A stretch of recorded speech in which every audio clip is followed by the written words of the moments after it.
Amazon കാടുകൾക്കുള്ളിൽ അതിലും നിഗൂഢവും ഒറ്റപ്പെട്ടതുമായ മറ്റൊരിടമുണ്ടെങ്കിലോ അതാണ് സർ ആർതർ കോനാൻ ഡോയലിന്റെ ദി ലോസ്റ്റ് വേൾഡിന് പ്രചോദനമായ ഫ്ലോട്ടിംഗ് ദ്വീപ് എന്ന് വിളിപ്പേരുള്ള മൗണ്ട് റോറൈമ.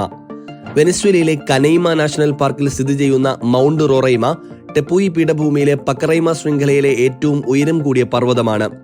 ഭൂമിയിലെ ഏറ്റവും പഴക്കം ചെന്ന ജിയോളജിക്കൽ ഫോർമേഷനുകളിൽ ഒന്നായ ഈ ടെപ്പൂയി ഏകദേശം 2 ബില്യൺ വർഷങ്ങൾക്ക് മുൻപ് 2 ഭൂഖണ്ഡ ഫലകങ്ങൾ ഒരുമിച്ചിടിച്ചതിന്റെ ഫലമായിട്ടാണ് രൂപപ്പെട്ടിരിക്കുന്നത്. ഈ പഴക്കം കൊണ്ടും ഒറ്റപ്പെട്ട പ്രദേശമായതിനാലും പ്രീഹിസ്റ്റോറിക് ആയിട്ടുള്ള ധാരാളം സസ്യജന്തു ജീവജാലങ്ങൾ റൊറൈമയിൽ ഇന്നുമുണ്ട്. മാംസഭോജികളായ പിച്ചർ സസ്യങ്ങൾ, ബെൽഫ്ലവർ, റെപ്പറ്റിഹീദർ തുടങ്ങിയ സവിശേഷമായ എന്നാൽ പരിവേഷകർക്ക് ഇന്നും അജ്ഞാതമായ ആവാസ വ്യവസ്ഥയാണ് അവിടെ കൂടുതലും.